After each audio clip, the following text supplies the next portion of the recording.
Yeah, so we've got Dillian the Body Snatcher Whyte versus Jermaine the Assassin Franklin, Wembley Arena, this coming Saturday. And it's a very, very important fight for Dillian Whyte, especially for him because unlike Franklin, he's not an undefeated fighter. He's a fighter that really and truly is at the tail end of his career.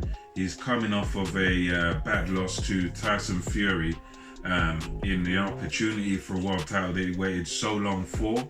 And according to what Eddie Hearn has been saying lately, the winner of this fight between Whyte and Franklin is going to actually be fighting Anthony Joshua. So that's a great motivation for Dillian Whyte, and it is a absolutely must-win fight for him because, Franklin, he's sort of a guy that's on the come-up. As I said, no real notable names on his resume. The last guy he fought was a journeyman, and he hasn't really fought at that upper echelon as yet. Whereas Dillian Whyte, he's a guy that's been to the very top. He's a guy that's only lost fights to top fighters. He's only lost to Tyson Fury, Anthony Joshua, Alexander Povetkin, and these are all guys that were, well, in Joshua's case, he was for a British title and stuff, so he was still a novice, but went on to become unified world champion. Povetkin, former world champion, and of course Tyson the Gypsy King Fury, WBC, Ring Magazine, former lineal champion and former unified champion. So Whyte has only really lost to the very, very best. So, going on the facts and what we've seen of both guys in the ring, you've got to go with Dillian Body Snatcher Whyte.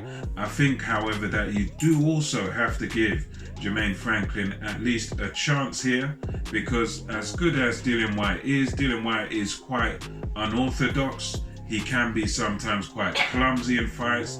He's a guy that can be kind of wide with the shots that he throws. So some of the shots that Dillian Whyte throws are kind of swings. They do come from out here, and he makes mistakes like that, and sometimes the footwork is not quite up to par with Dillian Whyte. The footwork can be a little bit slow, can be a little bit clunky. So and also I would say that Dillian Whyte, as much as he's only lost to the very best, he has been wobbled several times in his career, and he has shown vulnerability several times in his career. So I think Franklin definitely, as much as he's a very unproven, unknown quantity, really, when it comes to the top level of boxing, well, I think because of the vulnerability of Dillian Whyte, because he has been hurt several times before, he has at least sort of a puncher's chance against Dillian Whyte, because Whyte does get wobbled in fights, he does get hurt in fights, so most of the time he will come back to win the fight, but he's a guy that's definitely shown vulnerability around the whiskers, vulnerability around the chin in several of his fights. So you've got that factor to consider, but overall I can't see him losing in this scenario. I can't see him losing to Jermaine Franklin. I think he's just going to have too much experience. And I think since Franklin, although, yeah, you've got 14 knockouts, but, no real noteworthy knockouts. And I think Dillian Whyte's definitely sort of going to have the edge when it comes to power, when it comes to, punching power and everything. Franklin might have the edge when it comes to hand speed. But for me, he doesn't really do anything spectacular that really sticks out to me, that sort of makes me say, oh, this guy's better than Whyte, or oh, this guy's, sort of more promising than Whyte, or whatever.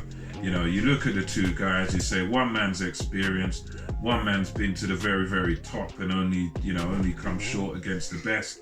The other man hasn't been there yet, and he hasn't really done anything spectacular, has Franklin, to really make me think that, right, yeah, this guy's a real massive danger, and I should be sort of worrying about this guy. I think he's got a chance, but it's an outsider's chance, and for me at least, Franklin is the major underdog in this, and I expect Dillian Whyte to take him out, somewhere either the mid rounds or the very late rounds, like round 10 or something like that. I think Whyte will probably have too much for him and probably I'm expecting Whyte to sort of catch him somewhere and hurt him, and he stays hurt. He goes down and he loses by stoppages. That's my expected result.